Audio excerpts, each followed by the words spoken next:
Hello everyone, আশা করি সবাই ভালো আছেন। আজকে আপনাদের মাঝে সানসিল্কের কোকোনাট অ্যান্ড অ্যালোভেরা ভলিউম শ্যাম্পুটি আমি রিভিউ করব। এই শ্যাম্পুটা আমি গত 1 মাস ধরে ব্যবহার করছি। আপনারা দেখতে পাচ্ছেন অলমোস্ট শেষ হয়ে গেছে। এখন এই শ্যাম্পুটার অনেস্ট রিভিউ দিতেই আমি এসেছি।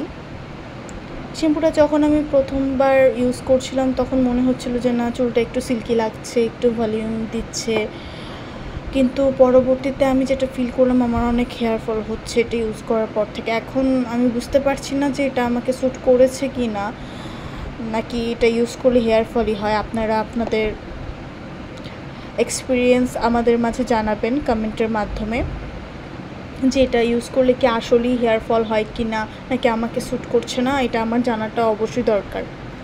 তো আমার এটা ইউজ করার পর দেখা যাচ্ছে যে স্ক্যাল্পটা ক্লিন হয় না, স্ক্যাল্পে বিল্ড আপের সমস্যা থাকে।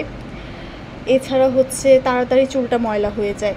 এবং ফার্স্টে যখন আমি ইউজ করেছিলাম যে একটা ভলিউমাইজ দিয়েছিল, তারপর হচ্ছে চুলটা সিল্কি লাগছিল, কিন্তু কিছুদিন পরে দেখা যাচ্ছে যে চুলটা অনেক বেশি রাফ হয়ে গিয়েছে। এটা ইউজ করলে অবশ্যই কন্ডিশনার ইউজ করা উচিত। আর যাদের ফ্রিজি হেয়ার বা হচ্ছে লো পোরসিটির হেয়ার তারা এটা অ্যাভয়েড করবেন আমার মনে হয়। এখন জানি না যে অন্যান্য লো পোরসিটি হেয়ারের চুলে এটা স্যুট করেছে কি না। যদি স্যুট করে তাহলে আপনারা ইউজ করতে পারেন, কিন্তু আমার এটা পার্সোনালি রিভিউ হচ্ছে, আমি এটা বলবো যে এটা 5 আউট অফ 10।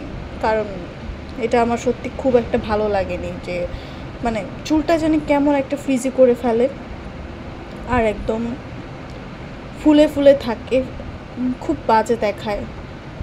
তো আপনারা আপনাদের মতামত জানাবেন কমেন্টের মাধ্যমে।